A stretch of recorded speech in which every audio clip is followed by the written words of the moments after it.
fucking embarrassing. Fucking embarrassing. It's fucking embarrassing. Fucking embarrassing. Fucking embarrassing. Fucking embarrassing. Fucking embarrassing. Fucking embarrassing. Fucking embarrassing. Fucking embarrassing.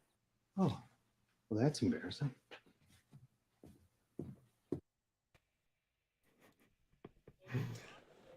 Oh God. How many times do you think we can start that episode with that and it be relevant still?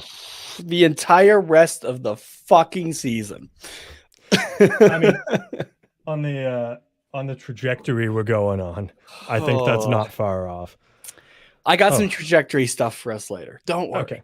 Don't worry. I will be able to show you how often we might be able to use that.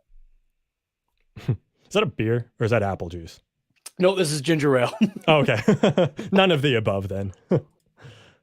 None of the above. I was like, Nate, what is this? Isn't healthy for you to watch Ducks games anymore. Like, I mean, I could crack a beer. Like,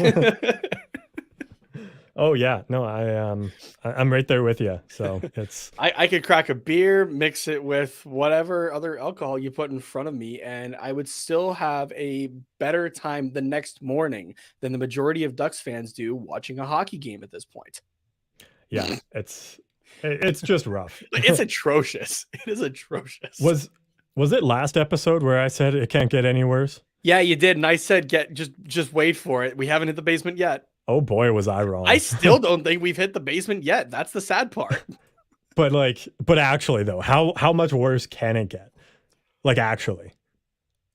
All right, you want to know what ground floor like destination fucked is? Yes. All of this not for the number 1 overall pick. I know number 2 and 3 yeah, like okay. what's it Michikov and somebody I don't remember. Michkov. Or Michkov? Yeah. Minchikov is the one we got last draft. Oh yeah, right. Yeah. Like don't get me wrong, like by my understanding, they are very good players that would be number 1 in their own respective drafts, right? Like if absolutely. Like if they were in all separate drafts, I get that. But yeah. Connor McDavid, like this would be worse than the Buffalo Sabres missing out on 2015 Connor McDavid. Oh, 100% This would be worse than that. Yeah, because at least so that the Sabres were like competitive-ish that year. Ish. Like they had the possibility to win a game in regulation. But, they had the possibility to win a game. Yeah. Let's go with that. Christ, yeah. Adam Fantilli is the other guy that's hopped up the rankings. Michkov is actually currently projected as the 4th overall pick behind Leo Carlsson from Sweden, who I have not heard of until now. That's and a then change. Adam Fantilli is number 2, and Bedard is not. That's not going to change at all. So no, yeah, Bedard is not. It's not going to be a Shane Wright thing by any means. No. Suddenly Bedard's going at number 3. Yeah, no, not happening. Connor Bedard is being taken, and I was kind of thinking about it actually the other day, just randomly because I didn't want to think about the Ducks. Let's put it that way. Fair. I was like, man, like it seems like really, like recent, I guess, that like McDavid got drafted and we have like another generational talent here. Then I thought about it and I was like, wait a second, this is Connor McDavid's 8th season in the NHL, which was 2015 was his draft. And then I thought, okay, well, who's the other generational talent? Would have been Sidney Crosby, 2005, so 10 years there. I'm like, yeah, no, we're actually right on pace for that. And now it's like pretty close, just feel old actually.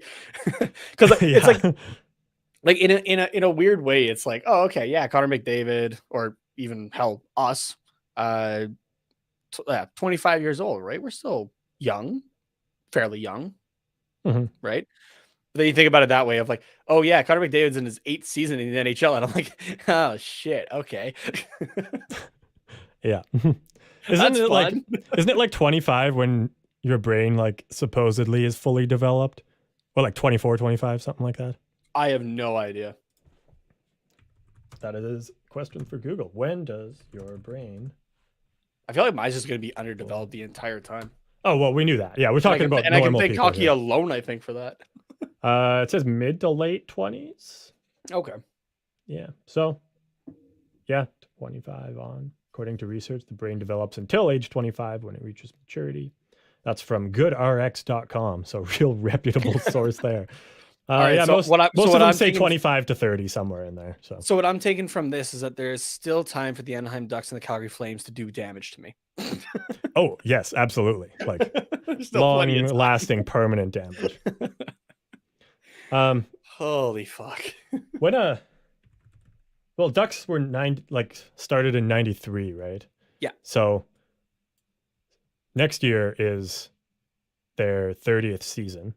Well, 30th year. I shouldn't say 30th season. Oh no. Yes. Next year. Teams most of the time, like they don't go by like the seasons played. They just go by like, okay, when was the franchise established? Yeah. Yeah. Okay. Yeah. So next year. I was trying to think like, if this team was a brain, would it be fully developed? And unfortunately, the answer is yes. So might as well fold the franchise and move it to Quebec or Halifax. Take your pick. Oh hell. If this is peak maturity right here. Yeah, exactly. 1993. I had to double check because I was like, okay, like, was it like the 93 season, which is 92, 93, or did they actually start in 93? So that'd be the 93, 94 season. Yeah, 93. Yeah. I was second guessing myself there for a second.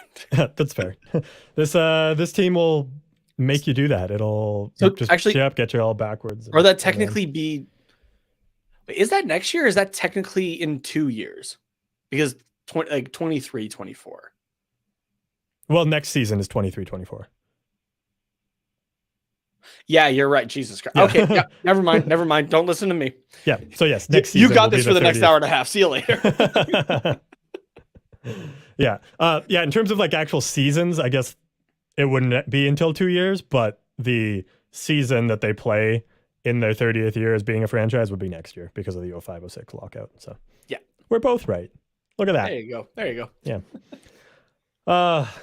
Well, I mean, fuck. Let's just do it. I guess. Let's talk about. Don't worry. I can keep this pretty short actually because the games were similar. I have a couple things individually, but then more overall. So don't worry. We're not going to go game by game.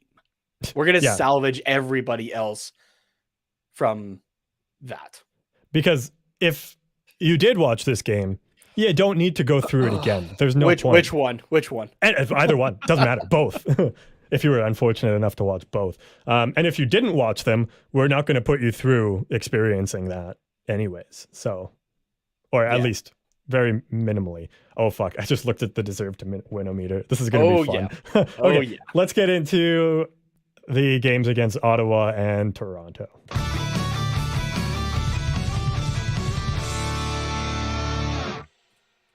So we'll start in Ottawa. Well, actually in, what is it? Katana? Is that where they play? Yeah. Yeah. Or Canada. Canada, right. Katana's the sword, which I would have much preferred to just take that instead of take that straight to the eyeballs. They should have fallen on. Yeah. Sorry. I'm going through a history thing here. Just to further procrastinate talking about this game, which isn't even the worst of the two. I was gonna say like, oh, this is what like what they this like I was saying like this is what they Katana is what they should have fallen on. But then I'm like, no, wait, the Japanese used a different sword for seppuku. Yeah, I forget what it's called, but you're right. So I'm double checking what the sword is. Oh, okay, yeah. So I'm making sure I get this right. Yeah, we got to be historically accurate on this show. We're not accurate about a lot of things, but history is one of them. Come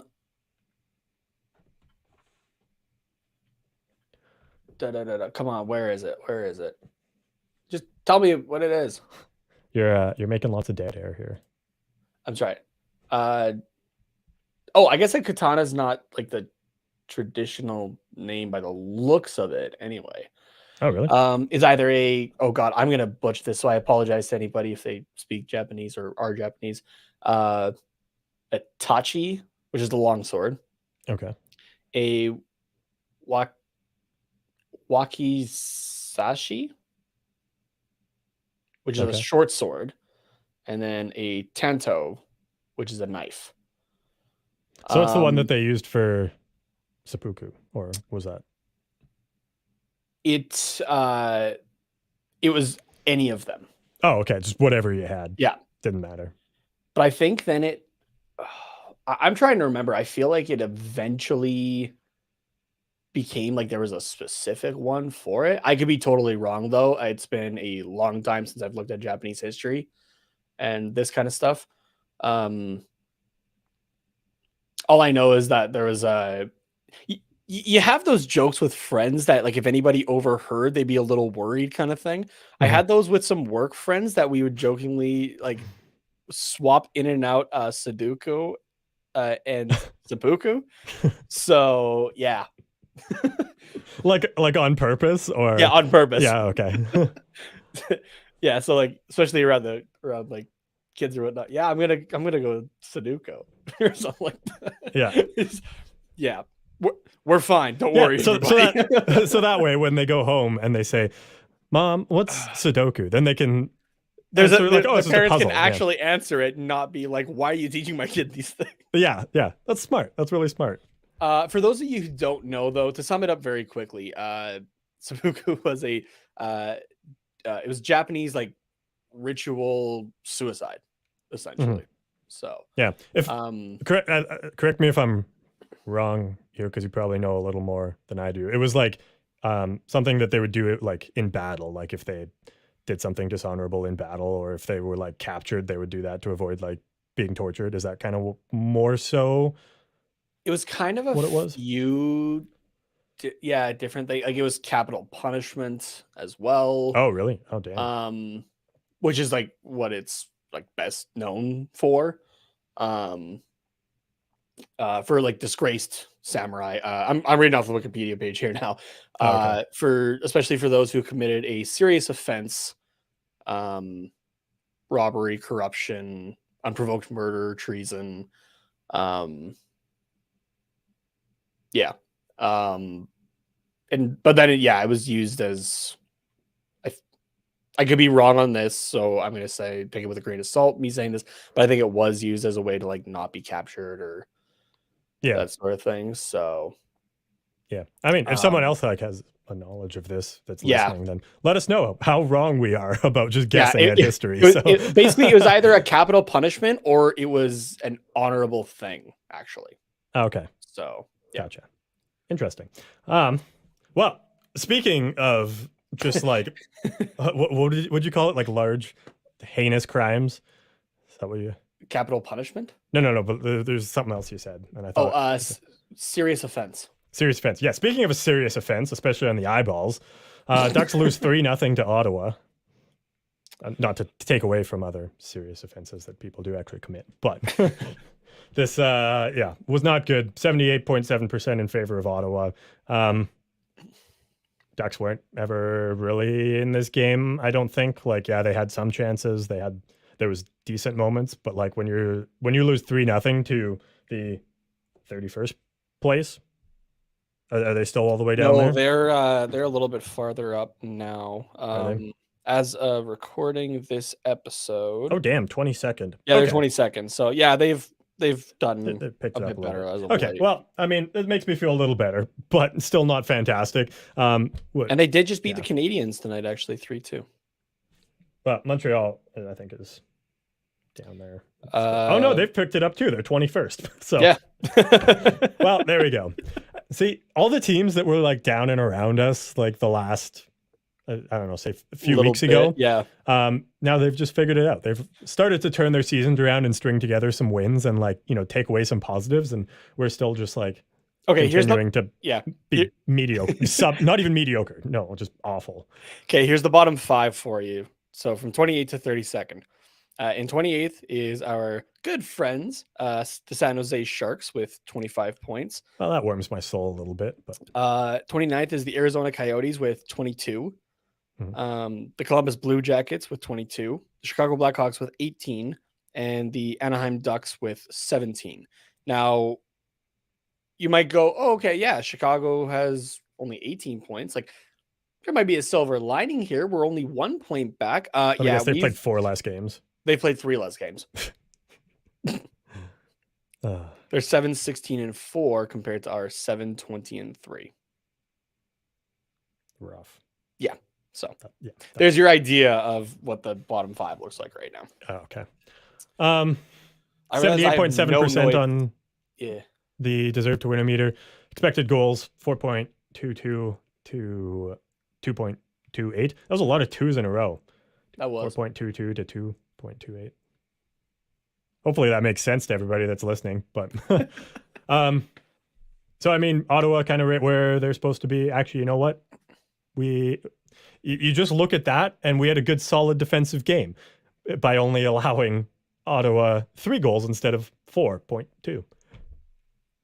Yeah, either we just couldn't do anything else. Either we did or Lucas Dostal did at a 1.22 goal save above expected. I mean, you take that 3-on-0 that we gave up, and you turn that into what should have been a goal, then there you go. You've got that 4. So that is the 1 goal saved above expected for Dostal, was that 3-on-0. Yeah, Dostal threw up a 921 in this game. Oh boy. Yeah. That deserves an applause. Like, wow. And some of you might go, well, I mean, it was against the Sens. Yeah, and remember, we're the fucking Ducks. But yeah, that 3. Okay, you know what? Yeah, let's just close in on that 3-on-0 alone. Mm-hmm. You are in the NHL, right? I think, like, off the top of my head, I can only think of one other time I have seen a 3-on-0 break with that much time. Mm-hmm. And that was a game that was in overtime. So there's only 6 guys on the ice to start. Yeah. That was, who was that? It was Vancouver and I forget who it was against. Anyway. Oh, I know which one you're talking about. You know the one I'm talking about? I think so. Didn't somebody trip and take out their own guy, and then the other guy was not prepared to defend because the other 2 were like, he's like over in the other corner, like waiting. And then they were like, oh shit, and then it was 3-on-0. Yeah. And then who were they playing? Anyway, that's the only one I can think of otherwise. And again, that was a 3-on-3. So yeah, you get two guys run into each other, and one guy is like not ready for it. Yeah, that makes sense. The 3-on-0, was that not during 5-on-5 play? It was. How the fuck does that happen?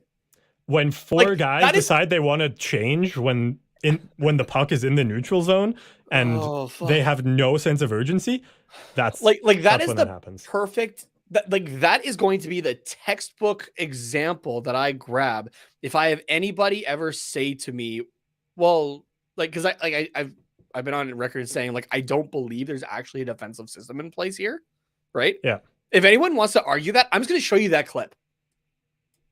Yeah.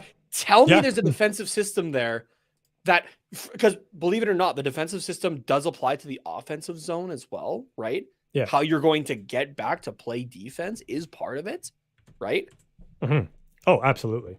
I will just show you the highlight of the 3-on-0 that Ottawa got, and thank fuck for Lucas Dostal at that point. Yeah. Oh, do you have it? Oh, I know I don't have it here. Oh, okay. I'm trying to find it here, but just grab a screenshot because I don't want to get flagged. Yeah. But like that is the textbook thing that I will show you, that there is no system here whatsoever. There is no fucks given whatsoever, and not in the good way, people. There is no care anymore. Like, Cart, like you were talking about how, like, once this team just, isn't doing it on the ice or anything like that as well, it's not just post-game stuff. We're at that point. We have been at that point for the last 5 games easy. Long past it. Past it. 100%. Something has to change at this point. Sorry, do you remember what period that was in? Was it second period? Second period, I think. Yeah, because I think it was the long shift. Yeah. So that'd be second. Are there just like no highlights for the second period or in this? I mean, there's no goals or anything in the second period, so I wouldn't be surprised. Yeah. You just keep talking. I basically just have to watch these highlights until it pops up, I think. Yeah, sounds good. Okay, I'll just give like some round numbers, I guess, for this game. Shots were 38 to 32. Sweet, we got 32 shots, but not a whole lot of Was there any quality there? quality chances. Yeah, let's take a look here at Cam Talbot's numbers. Who he did put up a 2.28 goal save above expected. Talbot did have a good game. I'm not gonna lie. But in terms of shot attempts here, 27 low danger, 11 medium, 0 high. So we weren't putting anything worthwhile on net. Yeah, and like you said, he did have good saves, but it's like he earned the shutout still, but it wasn't like the toughest win of his career. The team as a whole did, because they put up 21 blocks as well. Oh yeah. That's a good amount of blocks. No, that's decent. Yeah. But like you said, when it's all just piddly nothing attempts, face-off percentage, we sucked at 41%. Our power play was garbage, 0 for 3. Took 10 minutes in penalties. We won in hits, but guess what? If you're winning in hits, probably means you didn't have the puck a whole lot. That's a pretty good indication, depending on how egregious it is, I suppose. But and I guess we won in giveaways because we only gave the puck away 7 times compared to 10 that Ottawa did. But again, you're probably going to give away the puck a little bit more. Yeah, you're going to give away the puck more. I know somewhere they do actually track possession time. I don't know where you can find it, but they always bring it up on broadcast, right? And ozone time ozone and stuff time, like that. So yeah, but I did find the clip here. I'm just trying to get a decent screenshot. Yeah, just grab a screen, grab the screen grab where they're like all 3 of them are in the slot. Yeah. Grab that, and I'm going to go through some comments here really quickly. Yeah. Lauren chiming in with a quack quack. How's it going, Lauren? Saying this Ducks team is a lifeless team. Yes, I 100% agree. And Lauren asking as well, are you guys going to live stream any more Ducks games? Yes, we will be. I've just been crazy with school alone. Now the holidays and all that stuff. So we're going to figure out when it will be. Yeah. Would that be? Oh, yeah. Maybe next week versus Minnesota. We're going to talk after this and see if it works for us. Yeah. So tune into the next episode to find out if we are, or to our Twitter. Yeah. Follow us on Twitter to be sure there. Yeah. Look out for next Wednesday. Otherwise, yes, we will be doing some in the new year. Once the World Juniors are finished. Which we might be doing some World Junior stuff as well. Yes, as well. One, if not both of us. So yeah, I do have the Canada games at least saved in my phone for when they are. So nice. Those games for me, I guess for me, they would be the games that are probably medal round or playoff games, I guess, because I'm not back until the 30th, 31st. Yeah. So, let's see what else for this game here. Frank Vetrano. Okay, there's a positive. Frank Vetrano's getting his shooting numbers up. Sweet at 7 in the game against Ottawa. His shooting percentage though is still low, not great this year. I don't know. Let's take a look at what else. Out of the 3 goals, only 1 of them were 5-on-5. There's a positive, I guess. A positive for our 5-on-5. Yeah, play, I suppose. Yeah, right. Or is that just saying the Sens aren't that great at 5-on-5 either? the PK went 2 for 4. Yeah. So that not surprised. So yeah. Okay, you got the screenshot here for us. I do, yeah. So and then we can move on to the next game just to get the individuals and then the overall. So this is kind of just moments before. So this is Troy Terry, who you will see in just a second, is the only guy who doesn't go for a change here, and he is doing what he's supposed to do. He is supposed to pressure the puck carrier in the own zone to make a breakout pass difficult. Nothing. Troy Terry is doing the right thing here. He cannot be blamed. Then if we... Oh, so close. Sorry, everybody, really quickly. Your speakers didn't pop. I just cracked my knuckle by the microphone. I apologize for that. Jeez. If you hear that. And then this is the... Look at this. Yeah, so this is the 3 Senators entering the zone. And if we go back just a sneak further... You know what? Fuck it. Let's just fuck up the algorithm by hitting stop and play. Look at that. That's what they all go for the change, leaving all 3 of these Senators uncovered, undefended. And then that Jack right Daniels ad placement looks really good right about then. Yeah, right. And then this is where Ducks fans are like, oh, fuck, here we go. But, and I don't know if, well, I mean, obviously Lucas Dostal played it phenomenally regardless of the quality of the chance here, but like they do kind of fuck it up. Like they should have went to Tkachuk in this moment, in my opinion. Yeah.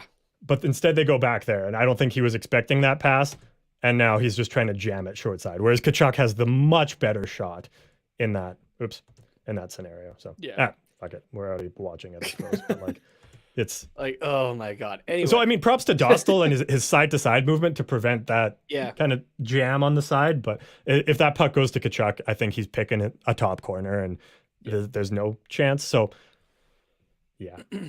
Although Shattenkirk apparently did haul ass to get back.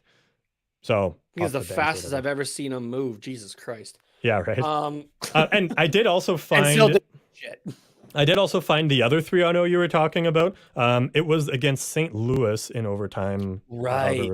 However long ago. And this was the COVID season, was it not? Like the season like they got shut down because of COVID. I don't know. Or it was the season before because Jacob Markstrom's the goaltender for them at that time. Maybe. Well, yeah, there's people in the stands, so potentially. Oh, I guess we're not sharing this yet. So this is kind of the whole play leading up to it. Let's go back here. So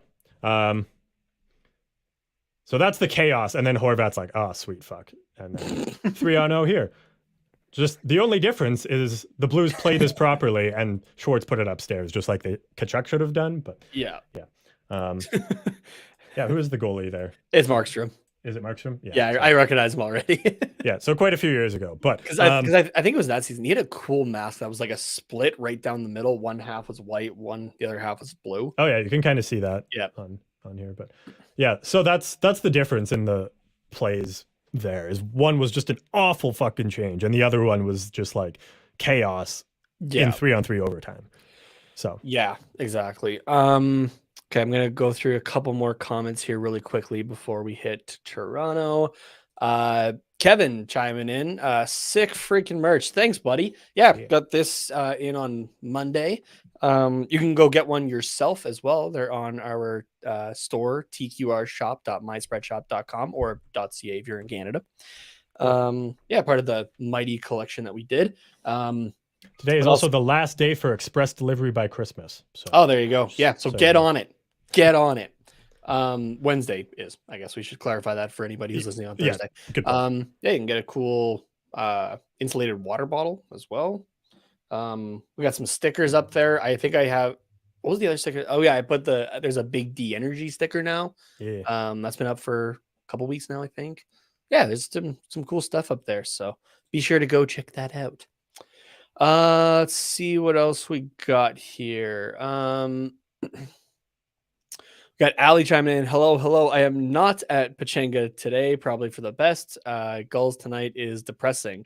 I guess they got ECHL goalies as their guys tonight, but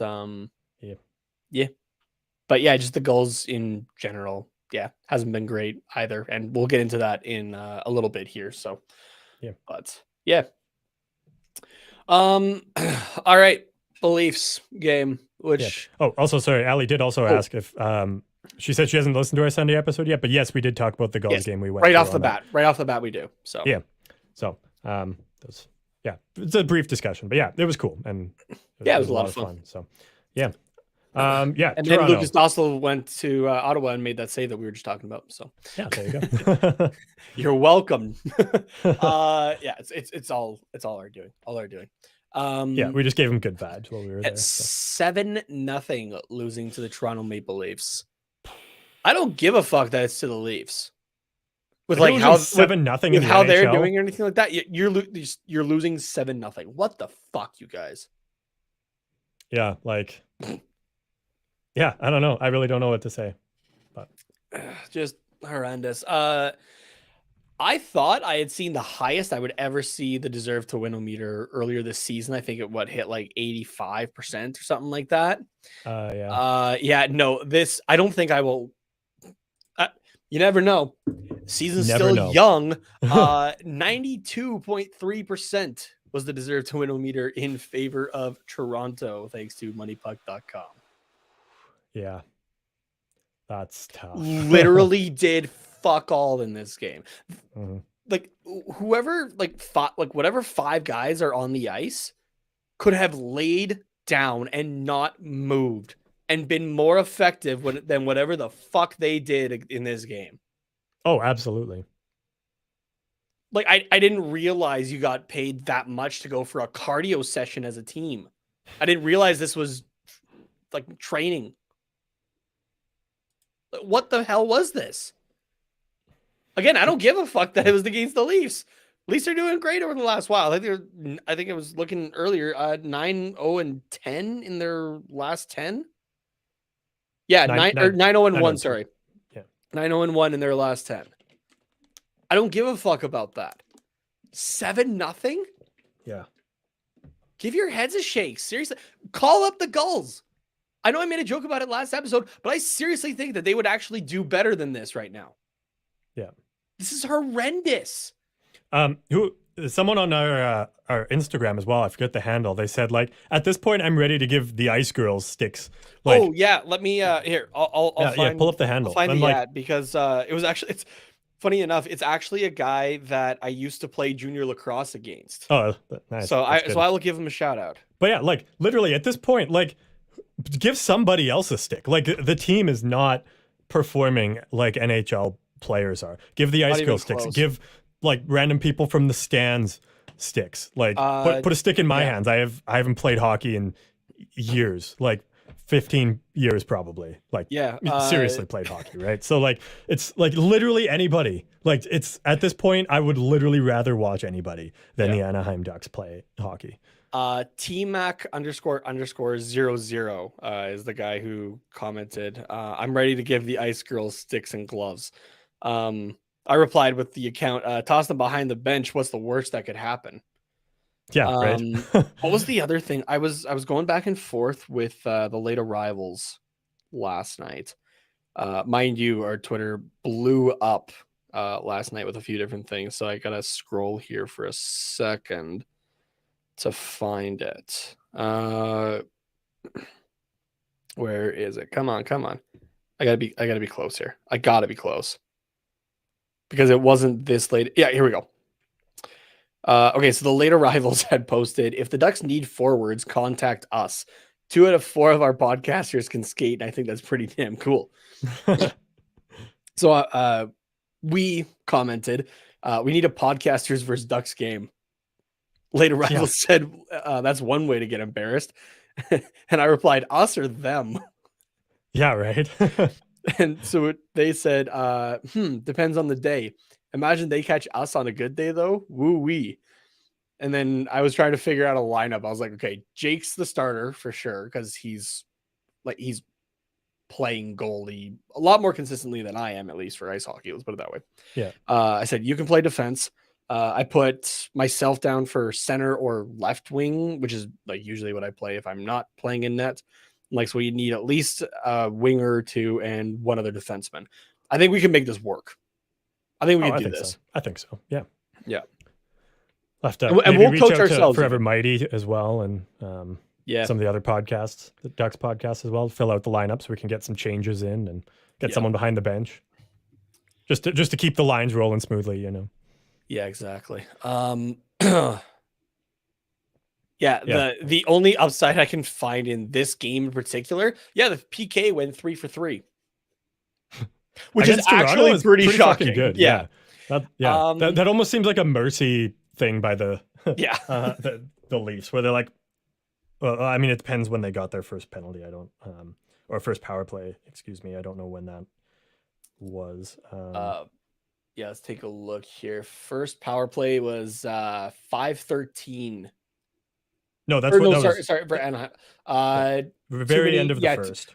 Too many men at the very end of the first. They're going into the second. So you got a fresh Maple Leafs team as well going out there for that. Yes. So that's actually kind of impressive. But I was thinking maybe if the Leafs were up like 4-0 already, they were like, we'll just throw out our second unit. But they were only up 2-0 by the end of the first. So Yeah. But I mean, you know, maybe we just got lucky and actually killed one off. Actually, we killed 2 off before then. Yeah. You know what? I think, yeah, that's pretty good. Yeah, and honestly. then 2 against in the second period, which are ones that, like, come on, like tripping and cross-checking, you guys, come on. We've Yeah. talked about this. The one that I'm a little more peeved about actually is the only 2 penalties of the third period that were at the same time. More specifically, I'm upset about the Anaheim side, and I think that makes sense. Trevor Zegras roughing against David Kampf. David Kampf did also go for roughing as well against Which Adam is good. Henrique, but like, I think Zegras has a right to rough a guy up when there is just over a minute left in a game. Your team is up 7-0. The whistle has been well blown, and you take a leap at the guy with your shoulder to his head. Yeah, just because You're lucky. just because he skates past your goalie. Like, fuck off. Jesus Christ. The officials blow my mind this season, especially. Yeah, that was a rough call. Like, yeah, I don't know. It's just that was just impressive to me. But yeah, we're gonna move past that one. I'm gonna stick on this game though, because now I want to point out just a couple like low lights. Jason Megna, the supposed savior of this franchise. This is the guy that we went, you know what? This is the guy that's on waivers that we want to take. Not the guy that became available. Not that you know who's going to be on the waiver wire, but not what was it Timonen from Nashville? Eli Tolvanen or something? Or Tolvanen, yeah. Former first round pick, like that I read, can actually do something. Dude's got a wicked shot. He's just like doesn't have the and guess what sucks right now in the roster. Guess what sucks right now? Everything. Our shooting and our scoring. Fuck. Yeah. Sorry, that was loud. But no, Jason Megna. You want to know something else? -4. Yeah. The team had 7 goals against, and one dude is a -4. And in how much time did he have? 12:29. Ooh. Total time on ice. 2:43 of that is shorthanded as well. So he's on the penalty kill. I don't know about you. That's not a guy I want on my fucking penalty kill, though. If he's -4 at 5-on-5? Yeah, fuck no. Dude, send his ass back to San Diego. I've already seen enough of him. So it's nothing against he played him. Just he's not a guy that should be really in the NHL. Let's be honest, right? We looked at his numbers when he got called up. He's not an NHL regular. So did he play 10 minutes 5-on-5 then? If he played a couple minutes shorthanded? Yeah, it would be. About that. And he was a -4. So that's a goal every 2.5 minutes. And with the average shift length about 45 seconds, that's about a goal every 3 shifts. 3 to 4 shifts, we'll say.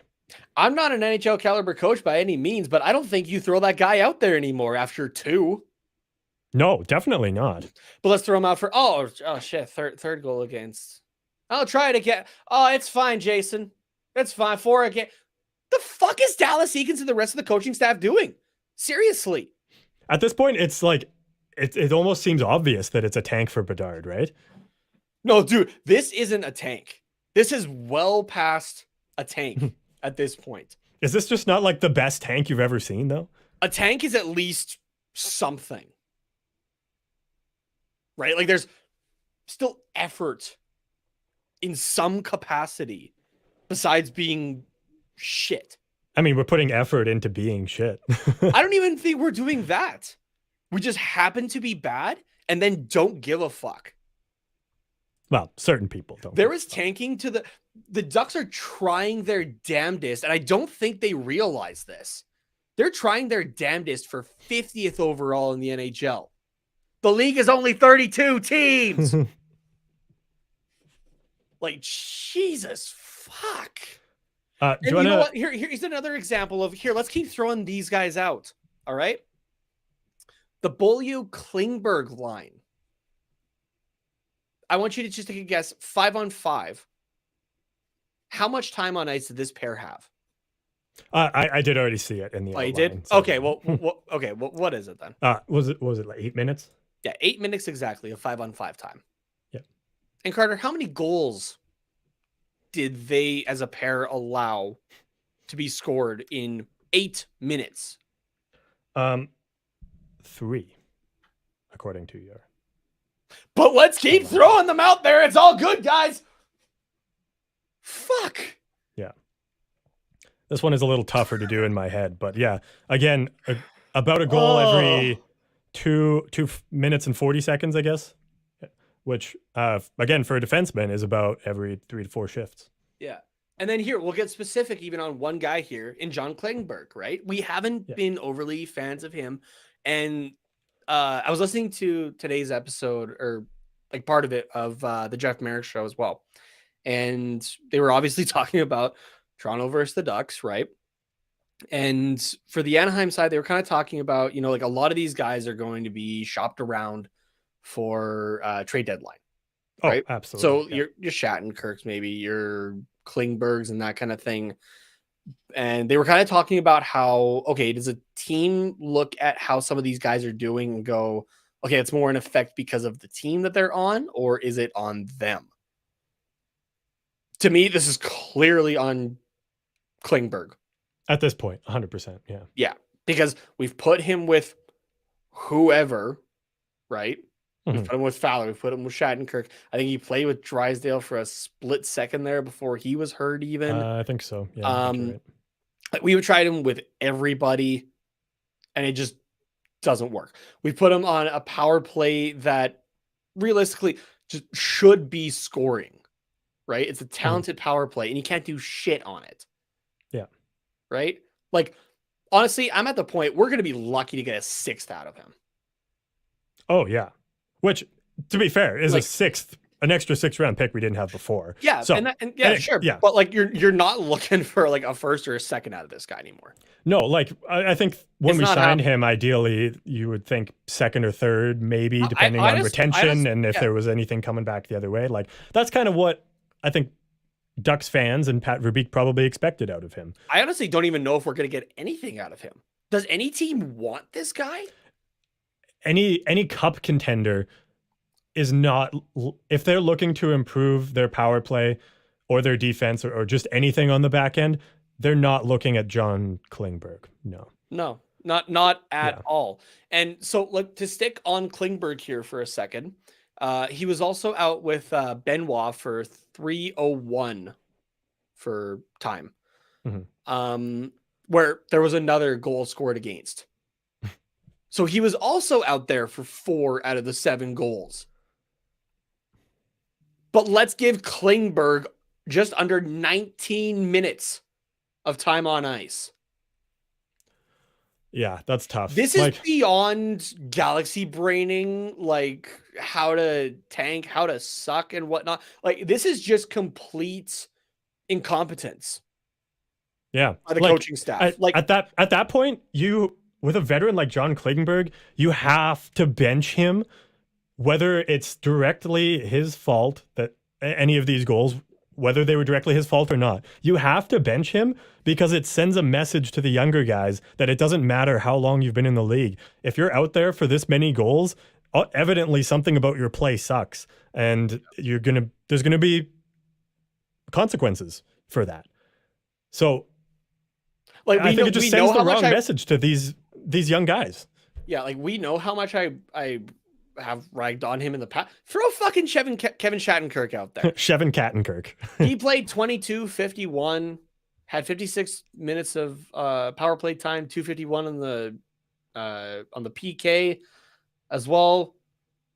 That's the one game where it's like, you know what, Kevin? No, you're staying out there because this guy here can't hit the broadside of a fucking barn with whatever. Can't stop a beach ball. Whatever thing you want to use. Yeah. John Klingberg is the shin pad assassin who can't stop a beach ball. Everyone used to He's the worst of both everyone worlds. used to make jokes about like Dion Phaneuf being a pylon, right? A pylon is more effective than John Klingberg has been this season. Yeah, playing a pylon, like a hefty one, especially one of those construction ones, can just ruin your entire day. if you run into that the wrong way. Like, it's a good ankle snapper. Jesus Christ. Yeah, the guy's out there for 4 goals a game, but let's throw him out here for almost 19 minutes. Get fucked, seriously. Klingberg should not have. I mean, I don't know when he was out there for the goals, but assuming they were in the first 2 periods, he should not have played anything in the third period. No, he shouldn't have. Mind you, the majority of the goals came in the third period. Or I guess not the majority, sorry. Like the third period was the highest scoring. There you go. Yeah, it was 2 and 3, I think, right? But like just brutal. And taking away from those guys, right? Mm-hmm. If they're not having a good game, why are you throwing them out there? Yeah. Like, it just doesn't make sense, man. It just really doesn't. Like, I get it that like Pat Verbeek had said on the whatever the GM show is on Duckstream or whatever. The Beaker. Yeah, that like Eakins is his guy for the year and whatnot. He can't be anymore, dude. He can't be. Mm-hmm. Like are they technically over a third of the way through the season now? I don't know what. At 30 games, yes. Yeah, you're over a third of the way there, and shit's not getting any better for development of your players, right? Like we would have seen at least some improvement out of them, right? I'm not seeing any of that. I'm not seeing the team be kind of like together in anything, right? Pat Verbeek's apparently been talking to the players after like each game or whatever and like trying to draw out the positives here. Dude, it is well past anybody giving a fuck about moral victories. Yeah. Nobody is going to want to do shit. I get it. This is only one season. But at the same time, this might even set a precedent for under Pat Verbeek even, because this will be his first full season, right? How things could look. Yeah. And to be fair, it is the first season of a full-on rebuild where like a lot of guys got sent out and a lot of different guys came in. So like there is that. But yes, it does not bode well that we have just seen consistently bad efforts all season. Like there hasn't been any improvement of the roster under reading Verbeek. Yeah, like reading the like the interview, like the quotes with Verbeek from that, right, was the first quarter of the season is, the young guys getting better and the new guys kind of like clicking a little bit more and that sort of thing, right? Yeah. The quarter mark of the season was a game 20. It's game 30 now. You've had an extra 10 almost halfway, games. yeah. You've had an extra 10 games and it's been even worse.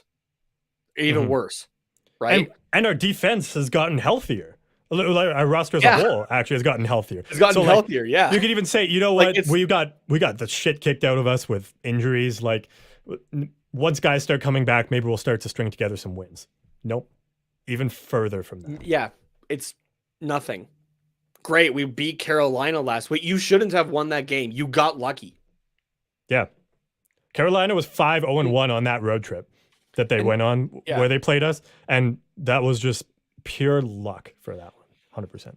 Now, something I'm hoping that improves as well under Pat Verbeek as a whole, and god damn it, somebody needs to show something to Dallas Eakins, I feel like. I forget who Jeff Merrick was interviewing as well. This was Friday, I think. A writer for The Athletic. I can't remember her name. But I think she was asked along the lines of like, like what teams still need to, like what teams are like looking at their like analytics, right? Like some of like the advanced stats and whatnot that I like to pull up to kind of just like I am for the eye test as well. Right. Yeah. I'm not a pure analytics is everything, right? Like I use the two of them together. If they both show the same thing, in the case of someone like John Klingberg, right, then there's an issue for sure. Right. And one of the teams that is apparently still very behind in the analytics area is the Anaheim Ducks. And it makes so much more sense to me now. Yeah. As soon as I heard that, I'm like, that makes sense. Because I think I read Eakins somewhere just that looks and he goes, Anaheim is. "Oh yeah, right. Klingberg makes 7 million. Yeah, throw him out there for 20 minutes. No, don't do it anymore." Eakins isn't even looking at like the bare minimum for stats here that are available on the NHL website. Yeah, it's brutal. This team is officially a joke. Yeah, I'm trying to. I remember seeing a list of like teams without like a dedicated analytics department, and I think Anaheim was like kind of one of the only ones.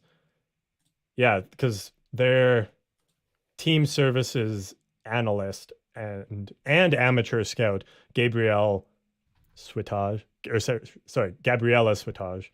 Yeah, it's like they're not just dedicated to like statistics, right? They're doing scouting and on the side, probably when they have time, do a little bit of analysis. Yeah, and then like as you scroll, like Carolina has 4 people working on analytics. They have a data scientist, data engineer, developer of hockey operations, and their VP of hockey management and strategy is involved in there as well. And like most other teams have a couple. Yeah, I know Edmonton is one of those teams that's kind of behind too. They have a manager of hockey analysis, which I believe is kind of new. LA has 3. So like, yeah, Anaheim is definitely way behind. Yeah. Way behind. Or Anaheim, you mean? Sorry? Yeah, sorry, Anaheim. Yeah. Yeah. Sorry, I'm gonna bring up a comment here really quickly. This is Wheelie on YouTube. How's it going, Wheelie? If you haven't yet, be sure to like the video, subscribe to the channel. Asking, are we the worst team in the league by far? Absolutely. I made the joke earlier that the Ducks are trying to go for 50th overall in the first round of the draft, but there's only 32 spots. Yeah. I got one more thing here actually, just before we throw it over to break. So I came across this thread on r/hockey. Someone asked a couple days ago, who has the longest active goalless streak in the NHL in terms of players? And it is Eric Brandstrom, defenseman, hasn't scored in 102 games. Oh no, sorry, that's what prompted the question. Ryan Murray hasn't scored in 103 games. So defensemen.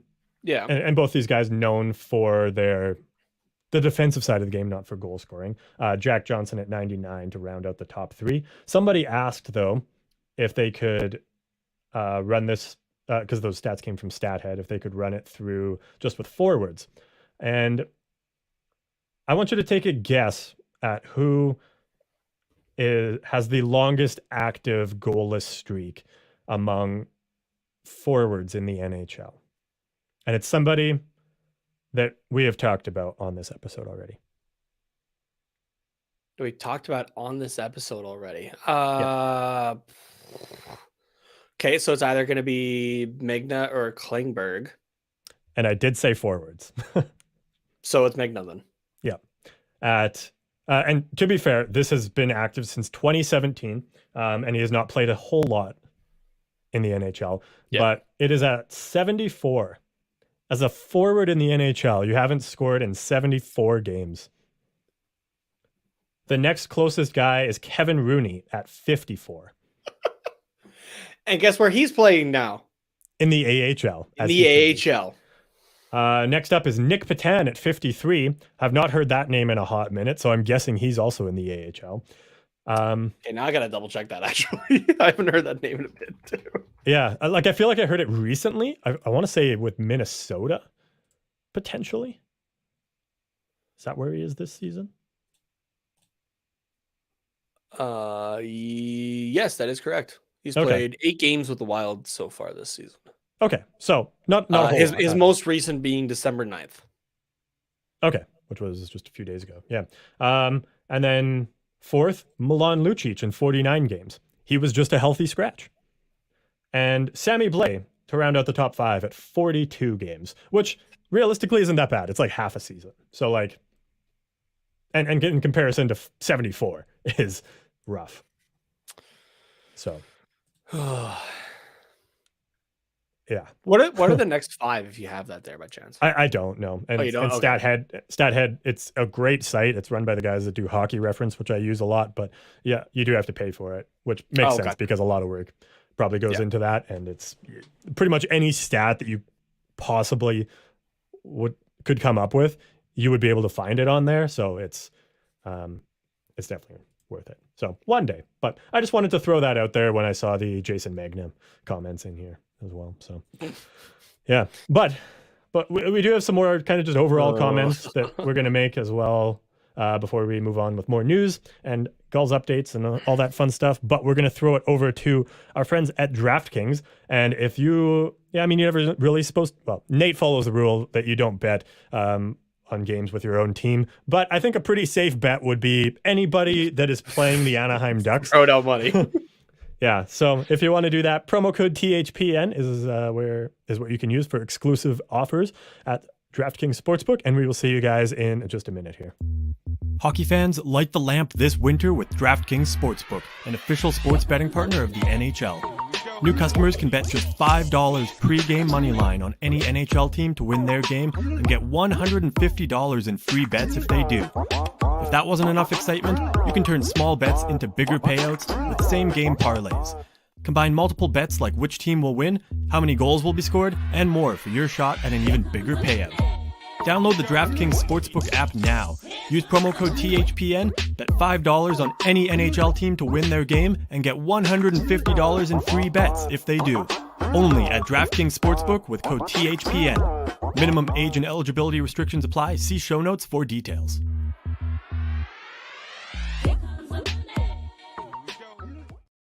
For anybody curious, yes, I normally go with the don't bet in games that involve your own teams. Fucking slap it on Montreal as a negative 145. $10 will pay out $16.89. Nice. For Thursday. I'm assuming you're talking. Yeah, for Thursday. Got one other question here from Wheelie. Who would be the top draft pick for us if we can get the first overall pick, which we will probably most likely have the best odds for?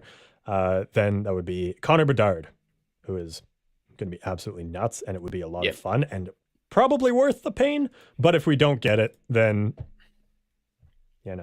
yeah, we're still going to get a good player, but it's not going to be. Wheelie, watch the World Junior Championships this year that starts December 26th.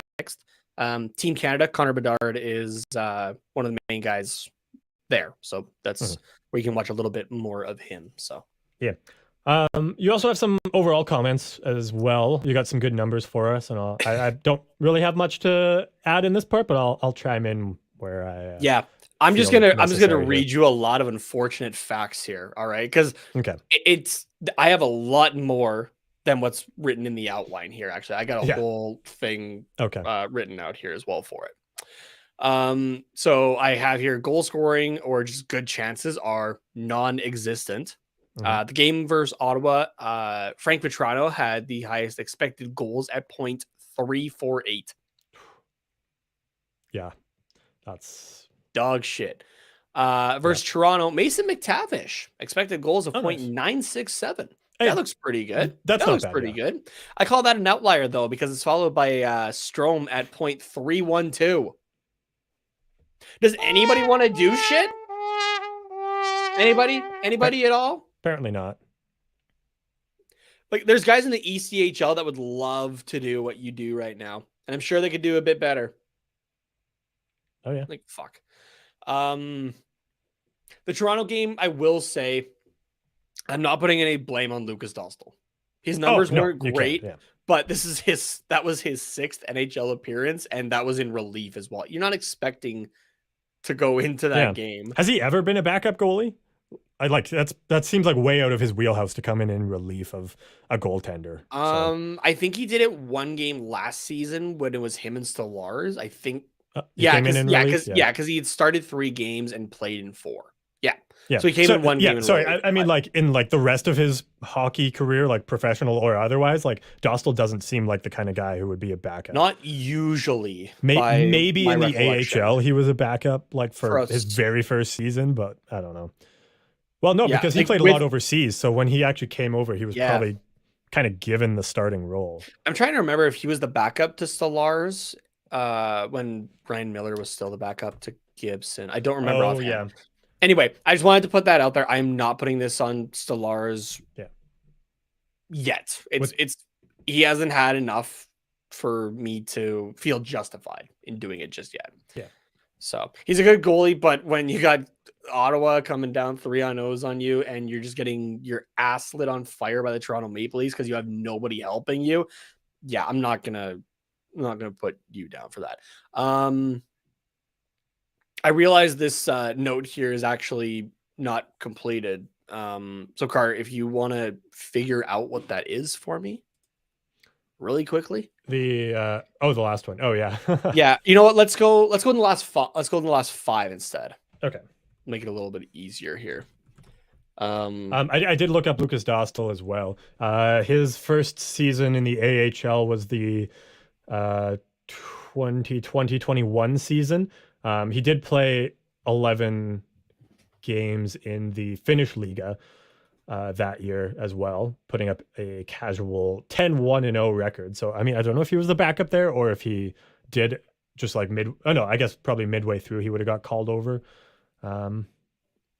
to San Diego, where he played 24 games there, 916 save percentage, 15-9-0 record, and just bonkers numbers in the playoffs too, 935. So in that 2021 season, that would have been the second year of us doing this show, and I think Miller was still around. Yeah, he was. Season. Yeah. But yeah, he didn't. So yeah, I mean, I guess it would have been more of a tandem situation. It looks like with Stallars if he played 24 games in the AHL, and as well as 11 games in the Finnish Liga. Mm-hmm. But also there was injuries, I guess, there as well in that season, so he probably got a little more starts there. So yeah, and then 40 games last year and 20 this year in the AHL. So in terms of I'm calculating it right now. Oh, you are? Oh, okay. Yeah, for the full thing. Okay. So if you want to just ramble on for like 30 more seconds. I can't do that, but I do now have Ramble On by Led Zeppelin stuck in my head, so I appreciate that. And I'm not going to sing it because that was actually enough. That was enough for me. Perfect. There we go. The last 10 games, if I did this very quickly, accurately, the last 10 games, the Ducks have been outscored 46-17. You have to have done that wrong. There's no way. Nope. 46. Here, I'll read off the scores from the last few games, and you can okay. So going back to the first game against Ottawa on November 25th, 5-1 loss, then a loss 5-4 to Seattle, 2-1 overtime loss to Nashville, 5-0 loss to Dallas, 5-4 loss in the shootout to Minnesota, 5-2 loss to Winnipeg, 4-3 win to Carolina, 6-1 loss to San Jose, 3-0 loss to Ottawa, 7-0 loss to Toronto. So in our last 10 games, 30% of our games we've been shut out. So it's like, does anybody want to do anything? Yeah, that's rough. Anybody at all? What did you say it was? 47-18? I think it was 46-17. Oh, okay. I cleared it already. That's why I was. Oh, gotcha. But yeah. Either way. Anybody want to do anything on offense, defense? Please, somebody.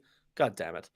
And actually, you included the one shootout loss as well. So it's actually. Oh, okay. So 45-17. Yeah. So it's actually one better. So still a goal differential of minus 28. 29 if you include the shootout kind of gimme goal, but yeah, minus 28. Let's put it this way. Between this episode and the last one that came out on Monday, we've tacked on an additional -10 to our season goal differential. And counting. Yeah. Yeah. So like just between 2 episodes. Like, fuck. Yeah. In that similar vein, actually, I forgot to put this in the outline, but I had texted a group chat that we're in last night. And I did the math on it, which is not hard. Don't go praising me for doing math here, but the Ducks have not scored a goal in the last 7.5 periods, going back to Trevor Zegras' goal in the middle of the second period against San Jose. For to be exact, 130 minutes and 23 seconds. That is a movie. That is like a long movie. It's shorter than the Titanic still. But it's like what's Avengers Endgame? yeah, no, it's shorter than that because it would be about 150. But it's you know what? Actually, it's you brought up Titanic. I'm gonna look up what Titanic's runtime was. Okay. But yeah, I mean it's more than 2 hours, so it's longer than your average movie, which is awful. Jesus Christ, that is a long ass movie, and I've watched that how many times? Titanic is 3 hours and 14 minutes. Damn. Which in minutes is 180 plus 14. So 194. Is that right? I'll take your word for it. Okay. And then Avengers Endgame's 3 hours and 2 minutes. The first Avatar movie's 2 hours and 41 minutes. Which also apparently the second one comes out like on Friday. Like The Shape of Water or whatever. But then it's not that no, that's a different movie. What's it called? The Way of Water? Something like that, yeah. Yeah. I don't for me that movie's too far gone. Like whatever. Oh yeah, I was just saying like I was shocked because like I don't actually give a shit either. But it got me curious what the longest like streak was, and records.nhl.com actually does kind of track this. They keep track of most consecutive times shut out. So they just keep track of games, not actual time. And they have 43 records on here going all the way back to the basically beginning of the NHL, close to the 26-27 season. And most of them, so like teams 6 through 43, their streak is all 3 games. There is 4 teams that have lost 4 straight games or been shut out for 4 straight games. The record is a whopping 8 straight games by the 28-29 Chicago Blackhawks that they were shut out. So I don't think... Damn. I don't think we're going to hit that. Are you sure? We're not going to hit it soon, but yeah, from basically the whole month of February 7th, 1929 to February 28th, 1929, they were shut out. Ouch. Basically no goals for a month there. The most recent team to do it was to be on this list is the Buffalo Sabres. Actually, the 2 most recent are the Buffalo Sabres, where in 17-18, they lost 3 straight games. And then in 18-19, were shut out 3 consecutive games. 18-19, they were also shut out 3 consecutive games. So, yeah, that's fun. Hey, one more time. What are we currently at? 130 minutes or so. Yeah, we would have to be shut out for another game to make this list. Sweet. Half a game more, and we'll have been sinking for the same amount of time as it took the Titanic to. Fun. 160 minutes for the actual Titanic to sink. Oh, wow. Just fun fact for you. Yeah, there you go. So, yeah. And less than 30 games for the 2022-23 Anaheim Ducks. Speaking of which, do you want to hear some fun, and I say fun sarcastically. Oh, yes. I'm fun stats about the first 30 games for the Anaheim Ducks? Hit me. All right. No, literally drive over here and hit me. Oh, okay. Yeah, later. First 30 games for your Anaheim Ducks. 1 regulation win. Yes, we all knew that one. Yeah. A -60 goal differential, which I said just a few minutes ago. Mm-hmm. The team is 32nd in goals for and 32nd in goals against. They have held a lead for only 11.2% of total game time this season. Oh, wow. What to put that into the context of 60 minutes. 11. Which, yeah, we've played overtimes and whatnot as well. But yeah, but if we so just we do, played like, so we played extra time. Yeah. We've only had 11.2 minutes.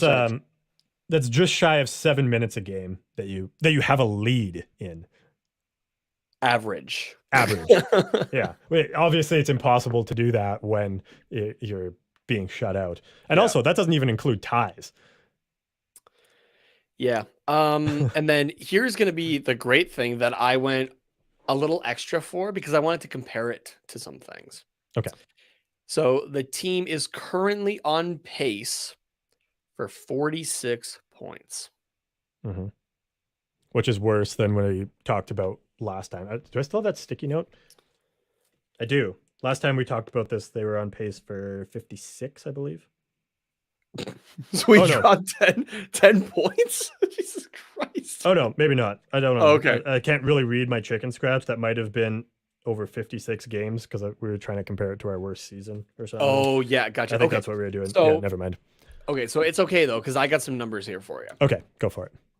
So, okay, do you want to know where the pace is looking to go for worst records all time in terms of point percentage? Or do you want to compare where the Ducks are projected to go for points for Connor Bedard compared to some previous draft years?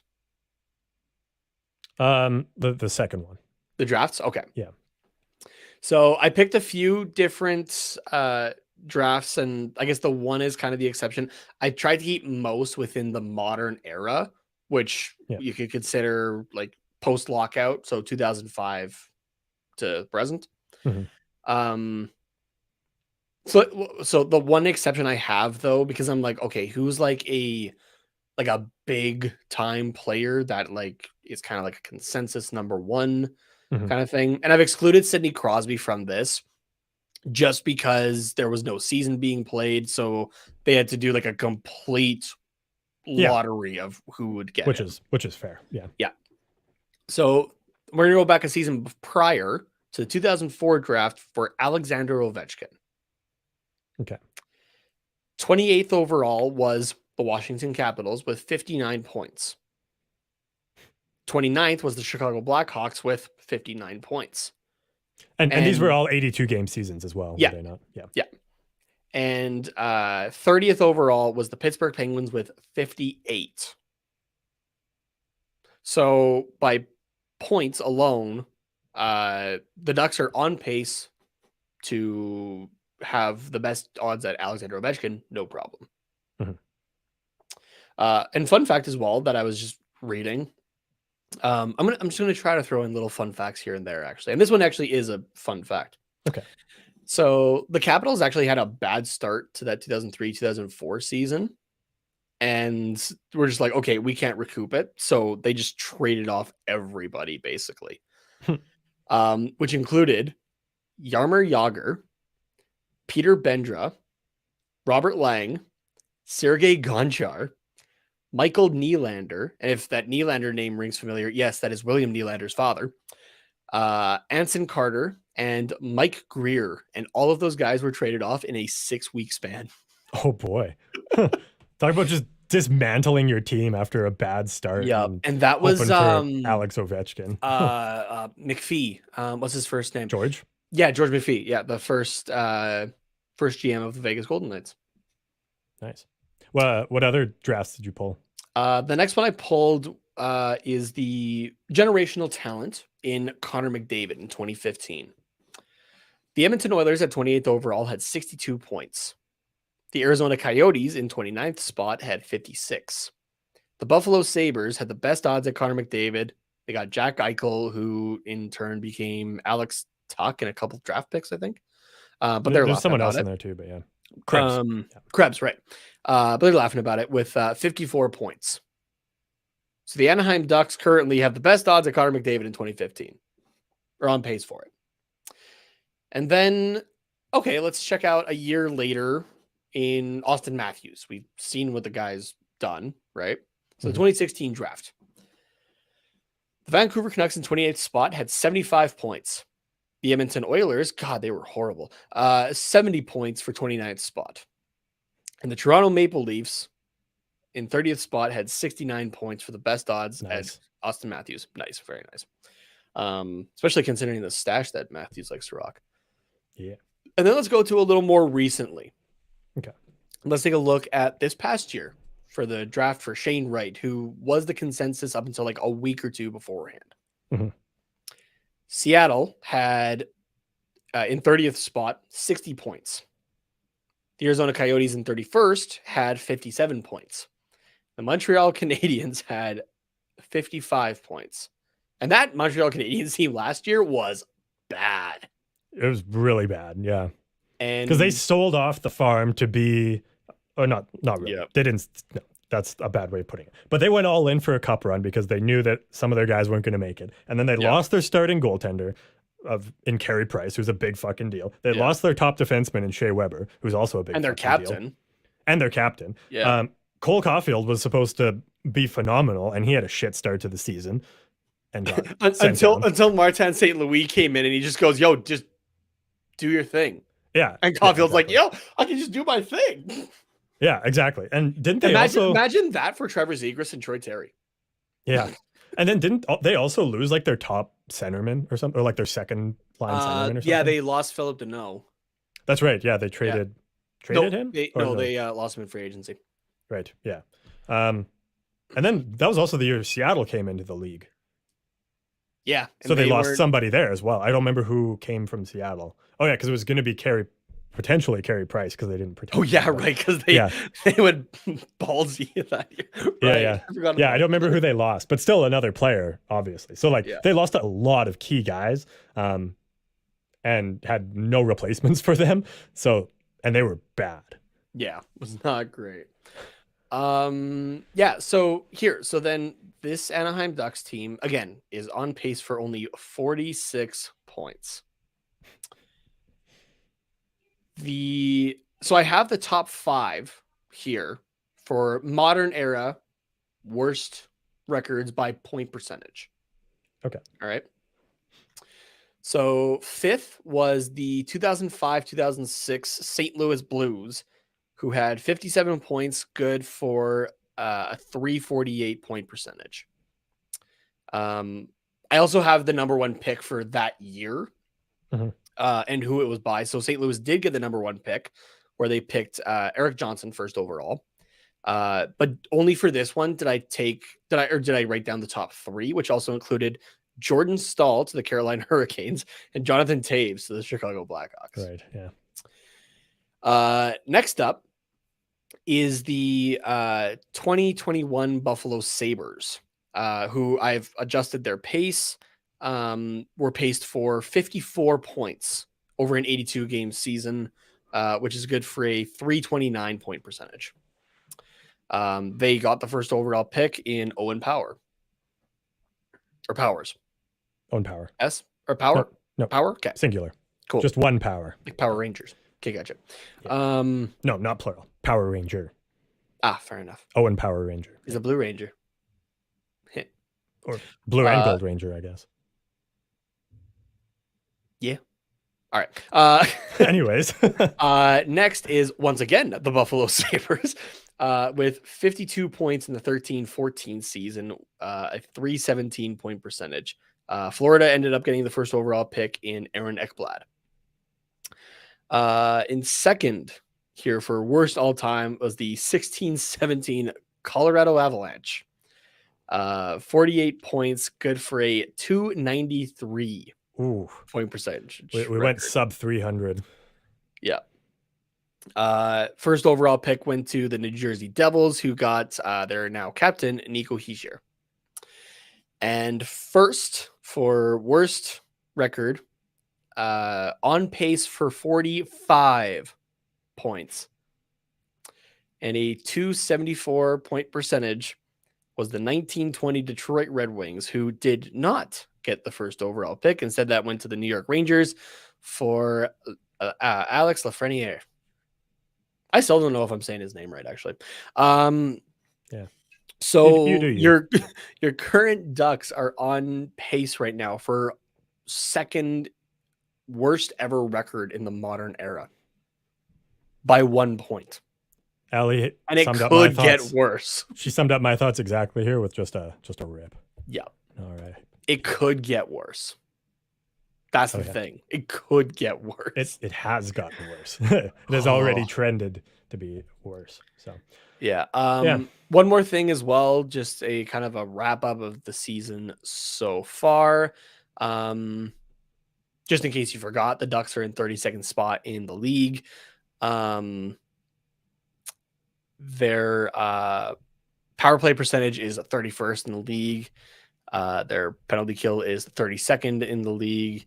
Their expected goals for is 30th. Their expected goals against is 32nd. And their expected goals share is 32nd in the league. And that's all at 5-on-5 as well. Rough.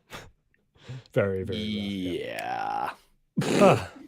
Well, moving on, I guess, to also disappointing news, but at least it's like uncontrollable disappointing news. In injuries.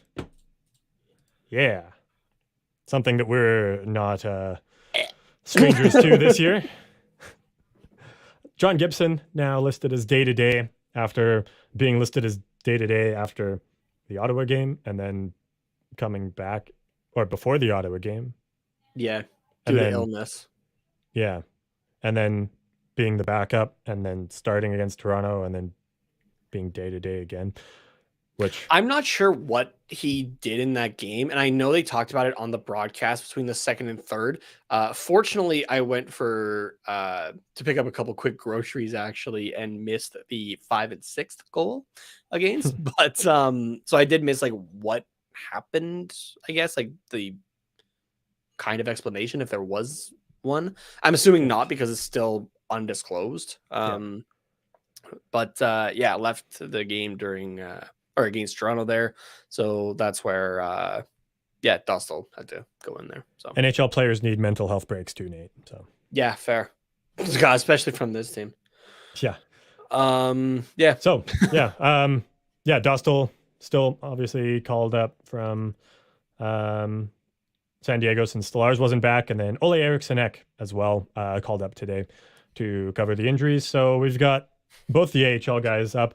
And then just in case you were curious who is up in San Diego, we have ECHL goaltender with the Tulsa Oilers, Daniel Manella, who is making not his AHL debut. He's played in the A before. Yeah, he was called up last season but didn't play with San Diego, and then he was loaned to the Chicago Wolves, where he played 3 games with them, putting up a 2-0-0 record. So I'm assuming one came in relief where he was not the goaltender of record. 1.19 goals against average, a .955 save percentage, and 1 shutout in there as well for good measure. So decent numbers in the few games with Chicago.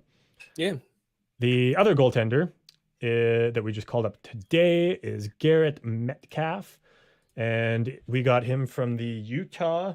What was their name? I don't remember. The Grizzlies, I think. Potentially. I don't even think he has a. Oh, I think oh no, I spelled his name wrong. I was like, does he not have an elite prospects page? But there we go. Oh, he's actually from Salt Lake City too. That's cool. But yes, he played 6 games down with Utah this season. This is also not his AHL debut. He played with the Lehigh Valley Phantoms in the AHL on loan, 4 games that season as well. 3.48 goals against, 0.882 save percentage, and a 2-1-1 record. And then obviously with the Tulsa Oilers being the Gulls/Ducks ECHL affiliate, it's kind of weird that he's from Utah, but we got him on loan from the Grizzlies as well, assuming because, we don't really have, we can't just keep shifting our goalies up because then we're not left with anything in the ECHL, and so it gets messy. But yeah, that's what's going on there. Do you know who's starting in San Diego tonight, since I know they're playing?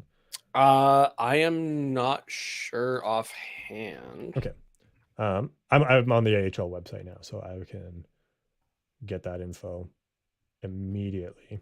Just once All I right. scroll to the bottom of this page. Looks like Garrett Metcalf started, but Daniel Manella Had to go. is in now. Oh my god. What's the score though? Oh wait, sorry. I got this mixed up. Okay. Daniel Manella started. Garrett Metcalf is now in. Manella, in 4 minutes and 56 seconds, let in 3 goals. Yeah. Oh yes, Ali had this as well. Manella got pulled, and Metcalf is in. In 31-19, Garrett Metcalf has only allowed 1 goal, but the goals currently only down 4-3, nearing the end of the second period as we. Oh my god. As we speak here. So. Yeah. Ali's got a comment. We called up Metcalf.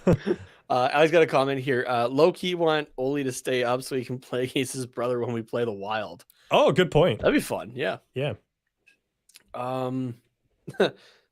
Jesus Christ.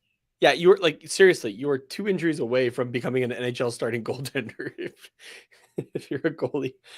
Oh man. Oh. Yeah, right. Look out for the for anybody around the Anaheim area that maybe can play goalie. Look out for the tweet from the Anaheim Ducks saying, "We have open tryouts. Anybody with a set of pads, please show up to Honda Center." Yep. Max Jones is also day-to-day with a undisclosed injury after the game versus the Ottawa Senators. Yeah. Another undisclosed that gives us basically nothing to talk about. So fun stuff. You've got another thing here about something that you came across on Twitter. And you might know a little bit more with it as well. So Jim Matheson, who is a quote unquote reporter, analyst, whatever you want to. He's a mouth. He's a mouth. He is a human being. No. His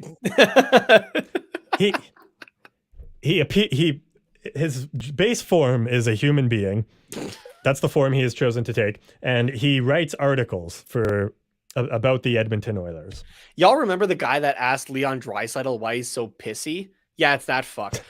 Anyway, he had put on Twitter the other day, which I had to double check because he is not verified, like the old way of being verified and whatnot, because he had changed his handle, I think it was. And there is also a very good fake Jim Matheson. He is impersonated quite a bit, so I had to do my digging to make sure this is actually correct. So anyway, yes, it is, and he had tweeted out, Pat for Beak alert. Yes, the Anaheim GM is watching Oilers for a second straight night. Just walked into media room in Nashville. I know this is Twitter, but man, aren't you a writer? Yeah, right. He's also old as shit. He's got to be like 90. He's been around for so long, man. Yeah. He keeps putting out I got to watch Gretzky and the Dynasty. Yeah, it's maybe time that you stop writing as well. Anyway, enough about that. So there was there's been talking of Edmonton about Jesse Puljujärvi at least, but Carter, you had more about who Edmonton might be looking at. Yeah, Anaheim. It's mostly speculation, and also I see Ronnie popping in, also better known as the Ronarchy on Twitter, just with a single quack. So good to see you again. Also, Ali said, "Where's Thomas Hodges?" Yes, thank you. There it is. But it's been nothing but positive vibes tonight. Oh yeah, just the most positive that we've ever been. What I'd said to you earlier, Nate, was mostly speculation. I just seen somebody put a clip on Twitter, and I'll talk about it more once in a few minutes. I'll establish some context first. Yeah. But I had mentioned maybe Max Comtois could be the return. Max Com. Yes.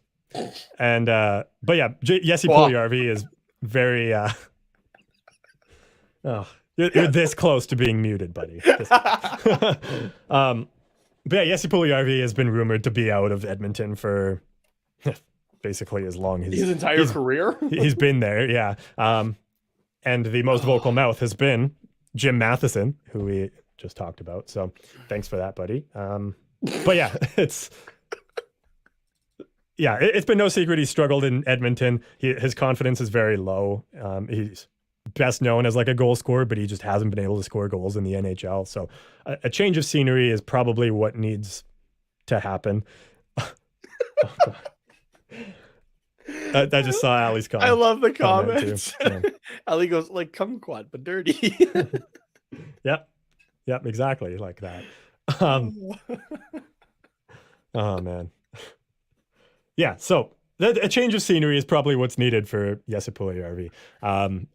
And really, it's not like, okay, like I want to go to a contender. Like, where can I go? I have a no trade clause. It's no, literally whoever wants to take a chance on him can do so. He's making $3 million this year on a 1-year deal, and then he's open. So would Anaheim be a bad place for him? Probably not. He would have an opportunity to play pretty much anywhere in the lineup. Unfortunately, he just doesn't flourish in a top 6 role, at least with Edmonton, because he doesn't seem to do well under pressure. But in a bottom 6 role, he's a big, heavy body. He likes to throw hits.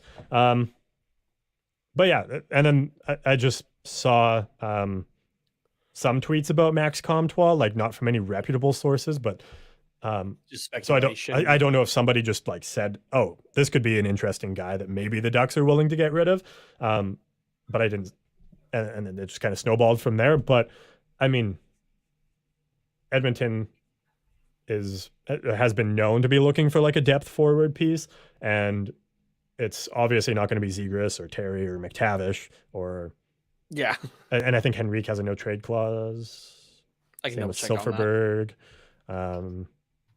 So Comtois kind of makes the most sense, and I think he's also a guy that could benefit from a change of scenery as well. So I think maybe that's where that stemmed from, whether there's any truth to it or not. I don't know. What do you think, Nate, about Comtois needing a change of scenery?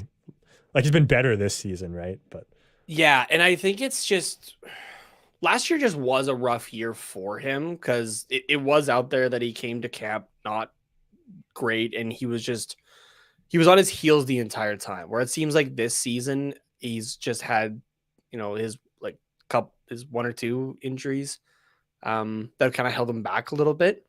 Yeah. Otherwise, he's been a lot better. I won't say he's been great because nobody overly has through the course of the season, we'll say. Yeah. But he's been a lot better though, and he's not like, don't get me wrong, like I love Jesse Puljujärvi, honestly. Right? He can bring a lot to a team, I think.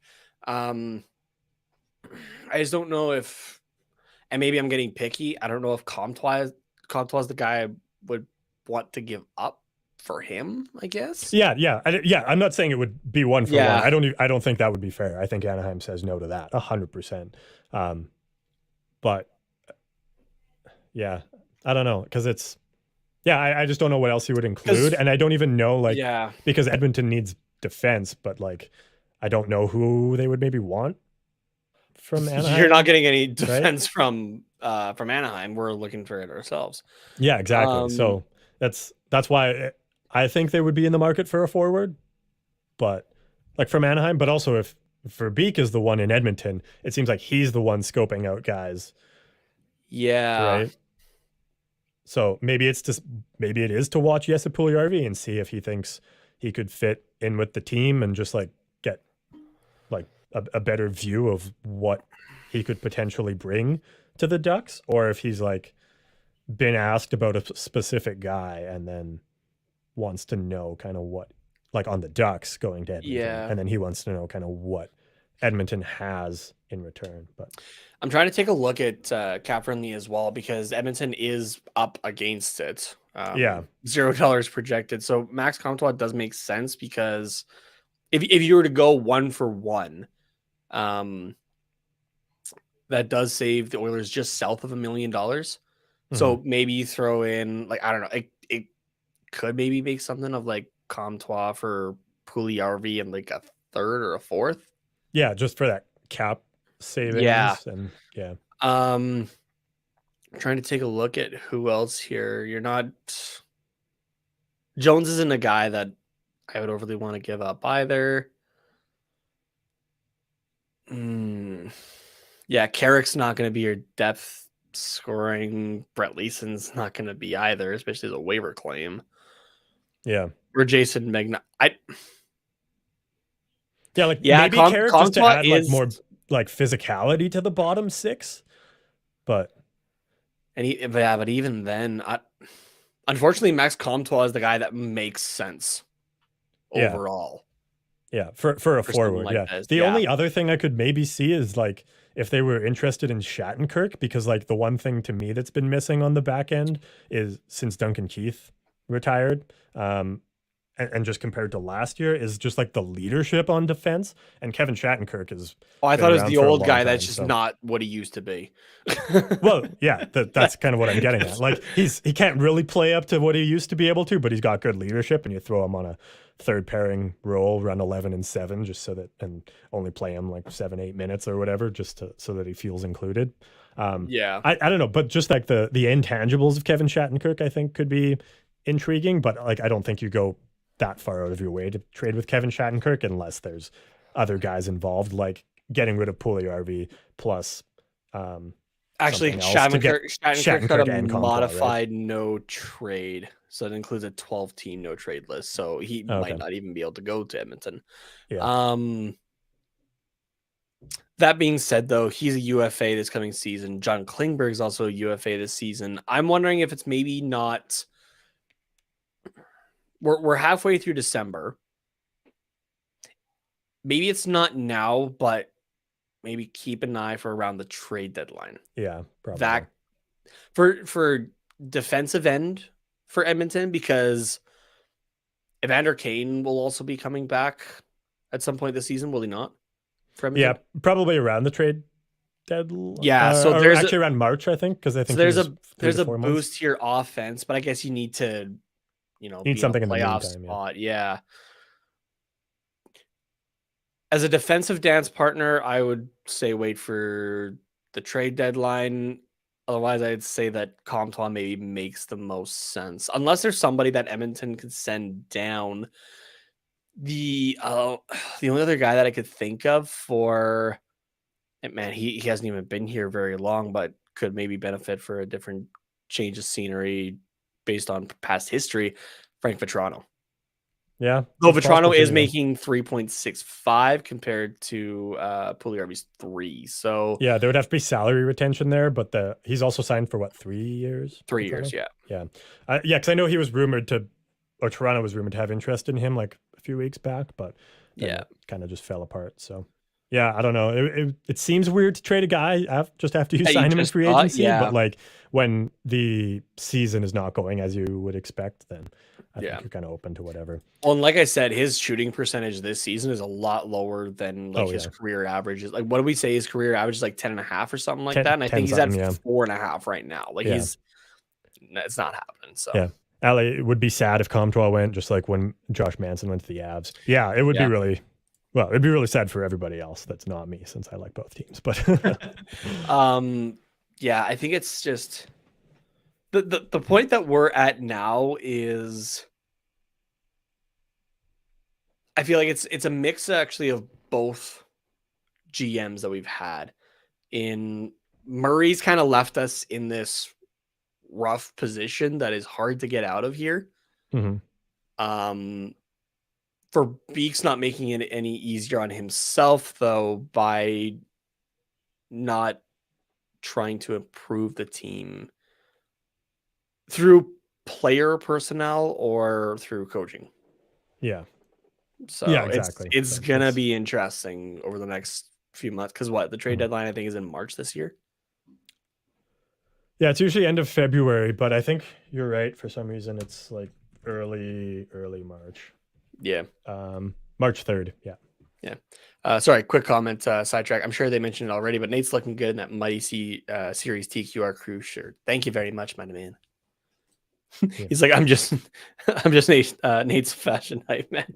Nice. Thank you very much. So yeah, anyways, keep your eyes peeled for potential moves. I mean, if Verbeek is traveling to cities, like that means he is looking to do something. So we shall see what happens there. And it's especially interesting for upcoming games as well. Oh, actually, sorry. One thing I was going to say about Comtois to Edmonton. Currently, Clem Cleem Costin is in a fourth line role with Edmonton, and him and Max Comtois faced each other in the World Juniors like however many years ago, and Cleem had some choice words about Comtois going down too easily, and Okay. like, little brawls. And I mean, like, that was obviously like what, 5-6 years ago, so like, Yeah, it was a while. who knows, but yeah.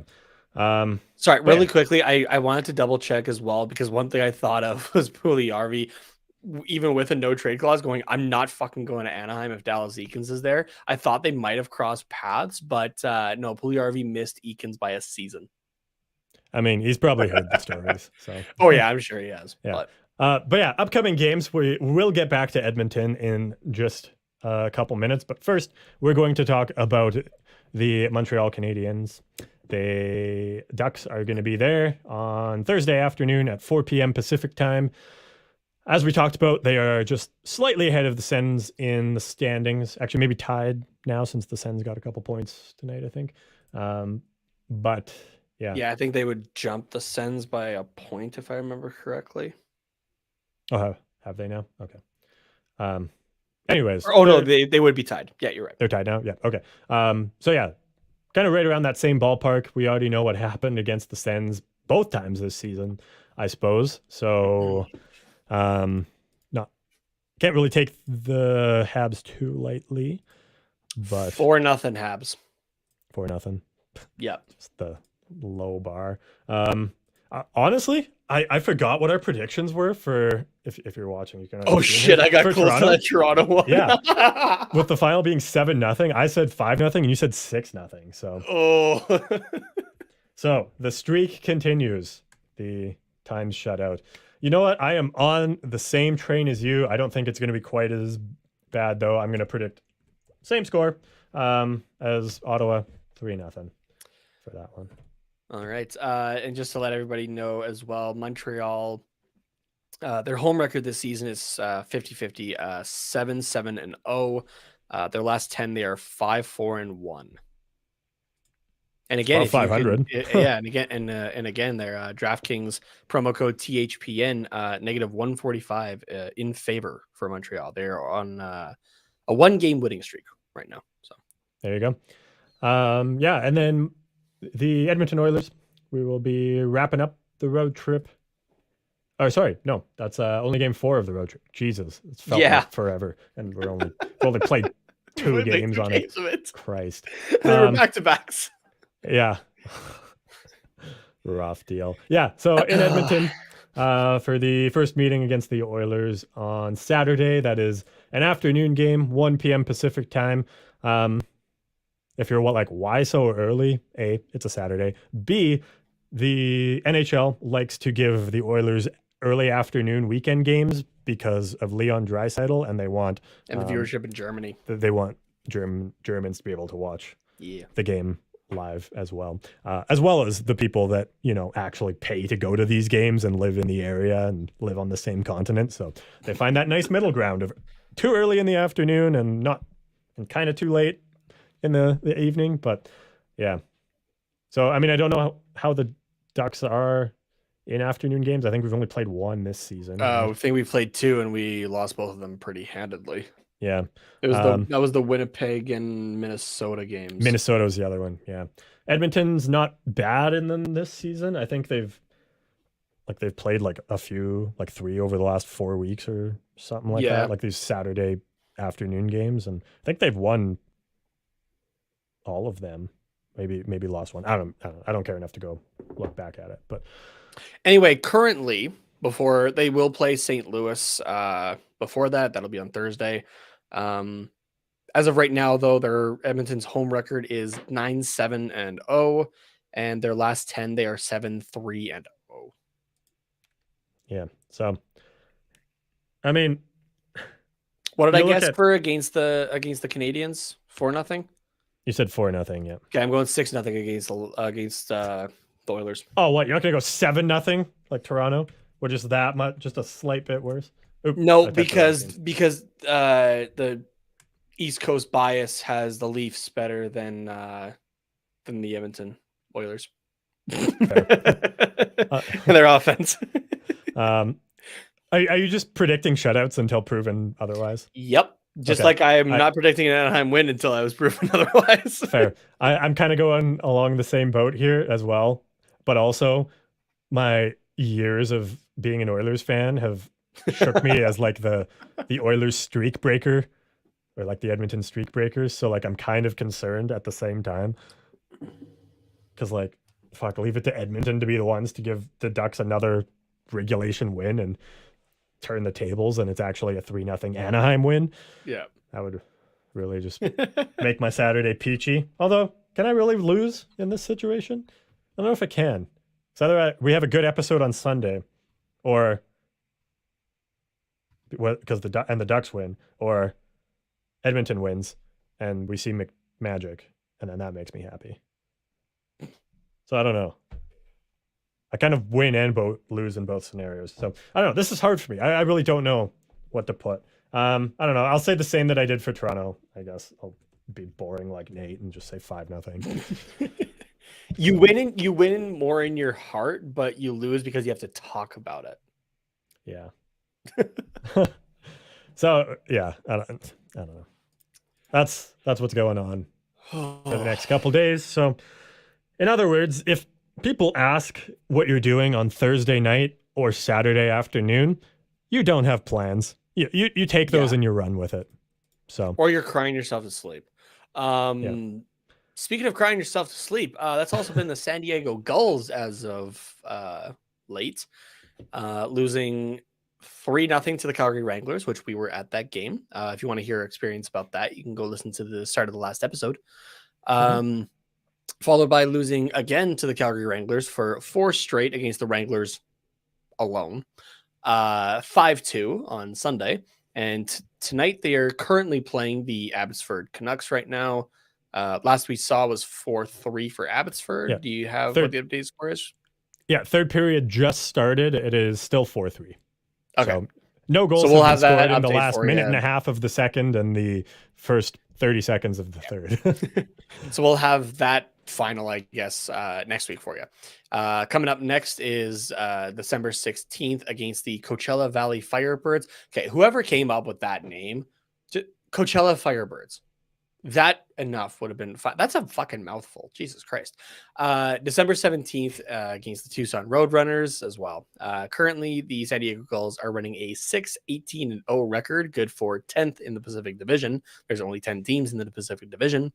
Your top 5 players, starting from 5 going up to 1. Olli Juolevi with 12 points, 1 goal on the season.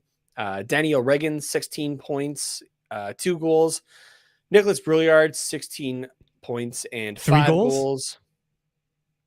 What? I thought you were going 1, 2, 3. You're funny. With 5 goals. Ben Grew with 17 points and 6 goals. And Rocco Grimaldi, 21 points and 10 goals. Ali says here, imagine losing in front of the Quack Report pod. Yeah, we just oozed disappointment towards the bench. I just oozed whatever I ate at the game that night, which I think was like 2 slices of pizza and 2 pocket dogs. Yeah, that's fair. Yeah, it was a rough ride and home. a beer. Windows were down and everything. Yeah, no, he was well behaved. Ronnie also says here. Oh yeah, go ahead. About the Montreal game. When watching the Montreal game, this is for all Ducks fans listening, be sure to make our version of poutine, carne asada fries. It helps to eat the feelings sometimes. Okay, someone's got to explain to us what that is. And then Ali says, I was thinking our version of poutine was, she put the pronunciation before elote. Is that what it is? I want to say elote because it looks like a moat, but I think it's elote. Is that right? Elope? I don't know. Yeah, I don't know. Was it carne asada? I feel like I've heard that. It's not the... Actually, I don't know what that is. Carne asada. It's a dish. Nate, if you had to guess what carne asada was, what do you think it would be? Why do I feel like it's like chili fries or something? What's the chili made out of? Like beef and beans. I don't know. There you go, beef. Yeah, carne asada is grilled and sliced beef. Beans. Usually chunk steak. No, beef, not beans. Beans. Though skirt steak or flank steak can also be used. It is usually marinated, then grilled or seared to impart a charred flavor. Carne asada can be served on its own or as an ingredient in other dishes. Its origins are Mexican and Latin America. That is from Wikipedia. Nice. Yeah. That sounds good. Yeah. Simplyrecipes.com says it's served so, or is the thinly sliced grilled beef served so often in tacos and burritos. Oh, okay. So it's just like a very specific way of cooking beef, I Beef. suppose. Yeah. Gotcha. Oh, yes. Here we go. Elote.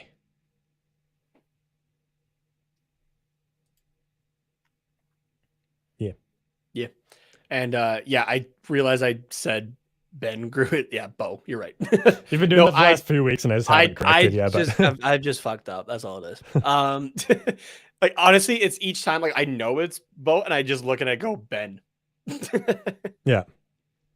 So well, I guess it's technically like Benoit Olivier grew. Yeah. So but it's like Bo B-O. is B-O. Yeah. Yeah. Ronnie also says So I guess I'm not technically wrong, but it sounds like a 60s hot rod car, the Coachella Firebird. yeah, right? It's like the cousin of the Pontiac Thunderbird. Okay, you know what? It's a good thing actually that we're on the food talk here. Do you want to hit the what's quacking button and we can get the hell out of here after? Let's do it.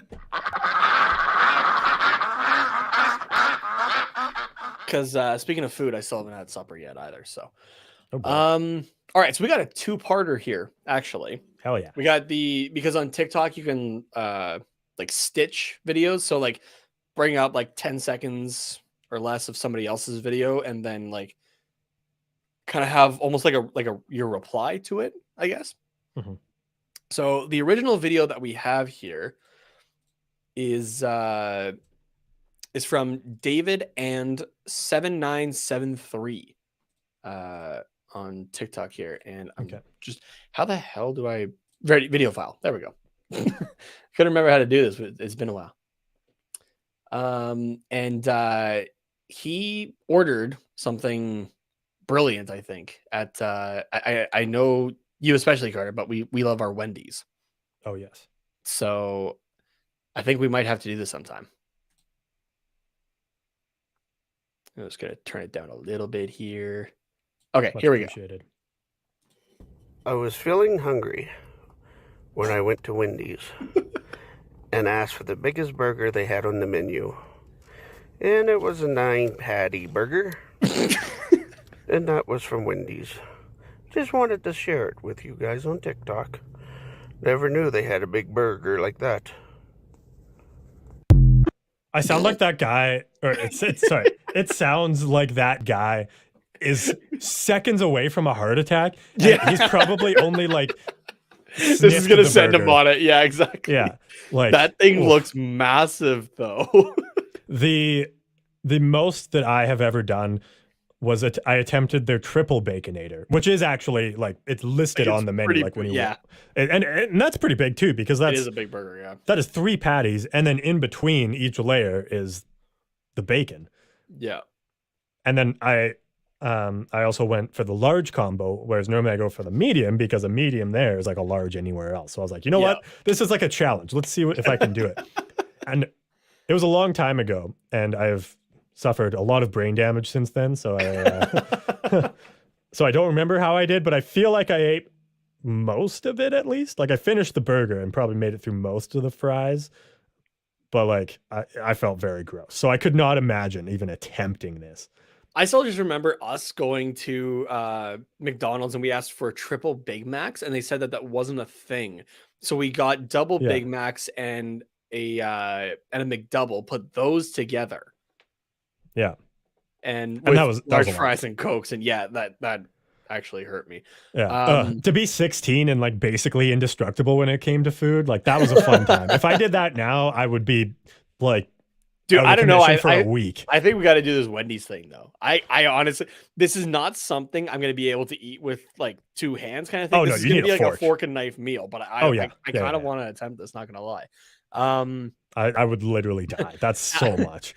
Ali says here, Wait, no. If you're doing that, In-N-Out is so much better. You can get a 4x4 plus Flying Dutchman's, which is patties and cheese, to make your own 9x9 or more, I guess, if you want to die. Unfortunately, In-N-Out's not a thing in Canada, so it would have to be whenever we're able to go down to the States next.